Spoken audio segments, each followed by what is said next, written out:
पुढची मोठी बातमी, भारतीय अंतराळवीर शुभांशु शुक्ला यांनी 17 दिवस अंतराळामध्ये घालवलेत आणि अगदी थोड्याच वेळामध्ये ते पृथ्वीवरती परत येणार आहेत।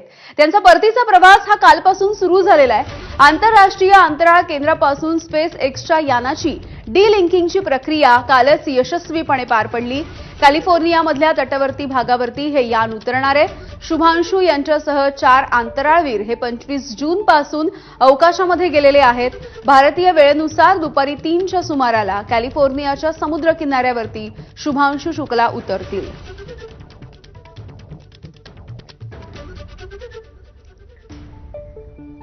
दरम्यान खगोल अभ्यासक मयुरेश प्रभुणे यांनी याविषयी काय माहिती दिली आहे, प्रतिक्रिया दिली आहे, बघूयात। भारतासाठी ही मोहीम अत्यंत महत्त्वाची होती, कारण शुभांशु शुक्ला यांच्या रूपाने प्रथमच कोणीतरी भारतीय नागरिक आंतरराष्ट्रीय अवकाश स्थानकावर या मोहिमेमधून दाखल झाला। मोहिमेच्या जवळपास 18 दिवसांच्या कालावधीमध्ये शुभांशु शुक्ला यांनी इस्रोने त्यांना दिलेले 7 प्रयोग पूर्ण केले, ज्याच्यामध्ये टार्डिग्रेड या सूक्ष्मजीवाची वाढ होती। त्यानंतर मूग आणि मेथीच्या बियांना कोंब अवकाशामध्ये आणण्यात आले। त्याचसोबत मानवी स्नायूंवर स्टेम सेलचा काय परिणाम होतो याचा अभ्यास त्या ठिकाणी करण्यात आला। त्यामुळे अगदी काही वेळामध्ये शुभांशु शुक्ला हे पृथ्वीवरती परत येणार आहेत। याचविषयी आपल्याला बोलायचं आहे। मयुरेश प्रभुणे आपल्या सोबत आहेत, खगोल अभ्यासक आणि एकूणच अंतराळ विषयक अभ्यासक लीना बोकील या सुद्धा आपल्या सोबत आहेत। सुरुवातीला आपण लीनाजींकडे जाऊयात।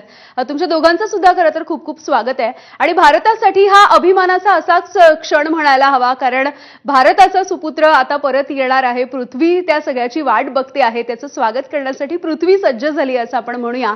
लीनाजी, काय सांगाल, भारताचा सुपुत्र अंतराळामध्ये जाणं, त्याने 17 दिवस तिथे राहणं, हे आपल्यासाठी किती अभिमानास्पद तुम्हाला वाटतं?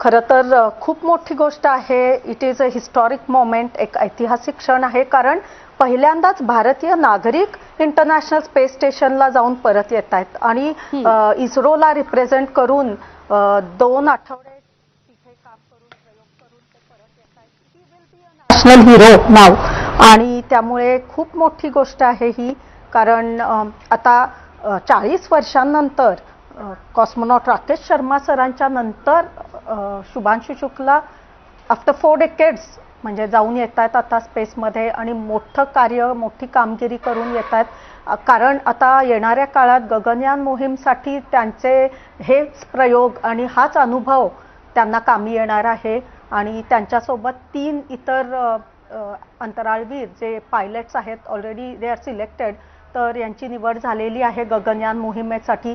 तर याचा फायदा नक्कीच होणार आहे आणि परत आल्यानंतर ते इस्रो, IISc बँगलोर, NDA आणि इतर educational institutions, research and development R&D ऑर्गनायझेशनसाठी सगळ्यांच्या बरोबर हे त्यांचा अनुभव शेअर करणार आहेत आणि हे जे प्रयोग केले 7 प्रयोग तिथे, त्याचे पण रिझल्ट आपल्याला नंतर याचा फायदा होणार आहे नक्कीच।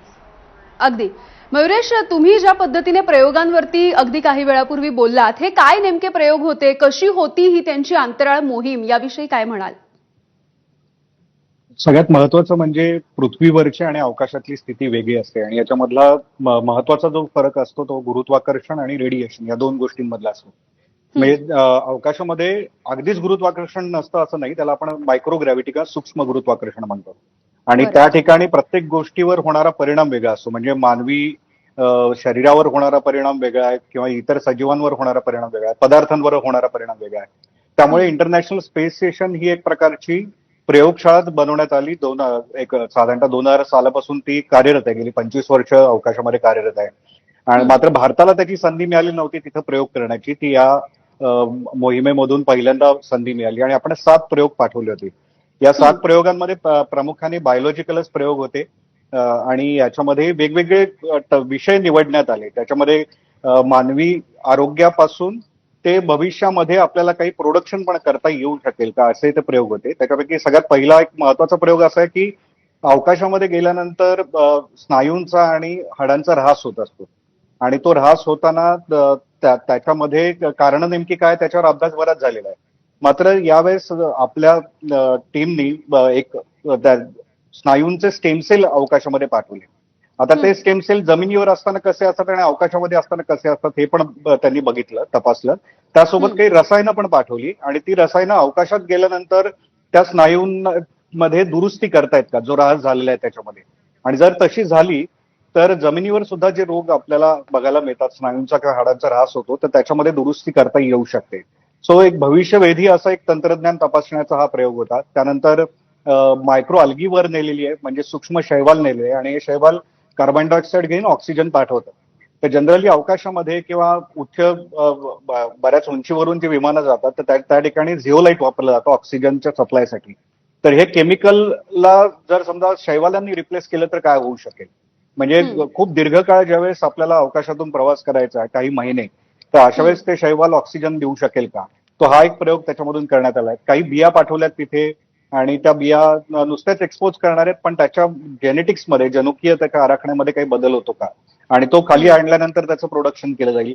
मोहरी आणि मेथीच्या बिया तिथे जाऊन त्यांनी त्याला कोंब मांडले. आता त्याचं जनुकीय विश्लेषण खाली आल्यानंतर करणार आहेत. ठीक आहे. डोळ्यांवर काय परिणाम होतो स्क्रीनचा, खूप दीर्घकाळ, कारण हे अंतराळवीर हे स्क्रीन वापरत असतात. तर असे बरोबर. अनेक प्रयोग त्यांनी त्याच्यामध्ये केलेले आहेत. 7 प्रयोगांमध्ये या सगळ्या प्रयोगांचा समावेश होता. अगदी. मयुरेश, तुम्ही असं सोबत राहा. पुन्हा एकदा लीनाजींकडे जाऊयात. लीनाजी, हे अंतराळ स्टेशन म्हणजे नेमकं काय असतं? कारण सर्वसामान्यांच्या मनामध्ये उत्सुकता आहे की हे नेमकं राहतात कुठे, ते काय नेमकी तयारी करतात, तिथे जाऊन ते काय पद्धतीने प्रयोग करतात, याविषयी काय सांगाल? इंटरनॅशनल स्पेस स्टेशन हे एक मोठी ही हायटेक स्पेस लॅबोरेटरी आहे आणि फुटबॉल स्टेडियमच्या मोठ्या डायमेन्शनची इतकी मोठी ही प्रयोगशाळा आहे आणि त्याचे वेगवेगळे मॉड्यूल्स असतात.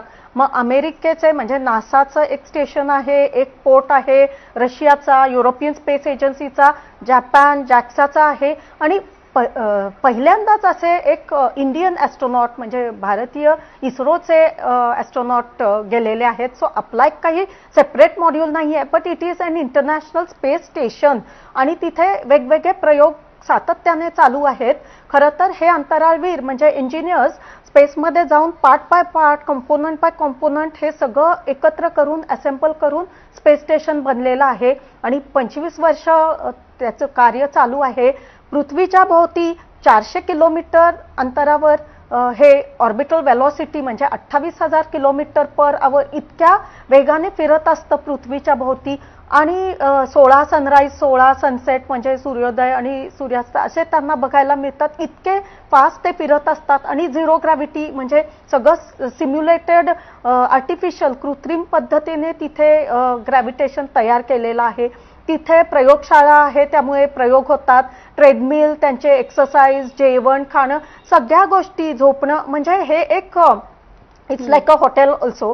मग तिथे जाऊन त्यांचं डेली रुटीन असतं. ॲस्ट्रॉनॉट्सचं प्रयोग करतात, मग त्यांचं खाणं, तिथे किचन एरिया आहे, एक स्लीपिंग एरिया असतो म्हणजे बेडरूम सारखी, तर व्हर्टिकलीच त्यांचा बेड असतो, त्यालाच ते स्ट्रॅप ऑन करून स्लीपिंग बॅगमध्ये झोपतात. आणि इंटरेस्टिंग गोष्टी असतात सगळ्या तिथे, कारण पृथ्वीवर आहे तसं काहीच तिथे सिमिलर नसतं आणि म्हणूनच ॲस्ट्रॉनॉट्सना, अंतराळवीरांना खूप रिगरस ट्रेनिंग दिली जाते त्यासाठी. अगदी अगदी अगदी. मयुरेश, आता ज्या पद्धतीने वेगवेगळ्या प्रयोगांविषयी तुम्ही म्हणालात, तर असे कुठले प्रयोग असतील की ज्यामुळे आता काहीतरी आपल्याला नवीन सापडलंय असं आपण म्हणू शकतो, काहीतरी नवीन आपल्या हाती लागलेलं आहे ज्याचा पुढे आणखी संशोधनासाठी फायदा होणार आहे? असे बरेच प्रयोग असतात. प्रामुख्याने पदार्थांवर त्या ठिकाणी संशोधन केलं जातं, कारण सूक्ष्म गुरुत्वाकर्षणामध्ये पदार्थाचं बिहेवियर पूर्ण वेगळं असतं आणि केमिकल प्रक्रियांचा वेग पण खूप जास्त असतो, कारण गुरुत्वाकर्षणामध्ये त्याच्यावर बंधनं असतात पृथ्वीवर असताना. त्यामुळे बऱ्याच नवीन पदार्थांची निर्मिती अवकाशामध्ये करण्यात आलेली आहे. काही पदार्थांची संयुग नव्याने बनवण्यात आलेली आहेत, काहींची पॉलिमर्सची निर्मिती करण्यात आली आहे किंवा नवीन प्रकारच्या काचा बनवण्यात आलेल्या आहेत. आणि जर या प्रकारची स्थिती जर आपल्याला पृथ्वीवर बनवता आली, म्हणजे गुरुत्वाकर्षण कमी करून किंवा दाब रहित अवस्था करून, तर अशामध्ये आपल्याला काही पृथ्वीवर त्याचं रिप्लिकेशन करता येईल का, तर त्याचं एक प्रारूप म्हणून किंवा मॉडेल म्हणून असे प्रयोग अवकाशामध्ये करण्यात येतात. जसं मी आता मगाशी सांगितलं की आता मानवी स्नायूंवर होणारा परिणाम, कारण आता जे प्रयोग चालू आहेत ना, हे भविष्यामध्ये वापरण्यात येणार आहेत. 2030-40च्या नंतर ज्यावेळेस मंगळावर माणूस जायचं स्वप्न बघतोय, तर त्यावेळेस 10 महिने नुसते प्रवासाला लागणार आहेत पृथ्वीपासून मंगळापर्यंत जाताना. तर या दीर्घ कालावधीमध्ये मानवी शरीरावर होणारा परिणाम काय असणार आहे, त्याला जाताना अन्न लागणार आहे, तर ते अन्न त्या अवकाशयानामध्येच त्याला त्याचं प्रोडक्शन करावं लागणार आहे, कारण सगळ्याचं सगळं तर आपण इथून पृथ्वीवरून घेऊन जाऊ शकत नाही. तर बरोबर. या सगळ्या गोष्टींचे प्रयोग आता आंतरराष्ट्रीय अवकाश स्थानकावर सुरू आहेत. अगदी. खूप खूप धन्यवाद तुमच्या दोघांचेही. खूप इंटरेस्टिंग अशी अंतराळ विषयाची माहिती आम्हाला दिलीत यासाठी. आणि अर्थातच आता उत्सुकता आहे नेमके शुभांशू हे कधी पृथ्वीवरती परततील आणि ते 3 नेमके कधी वाजतायत याची. खूप खूप धन्यवाद.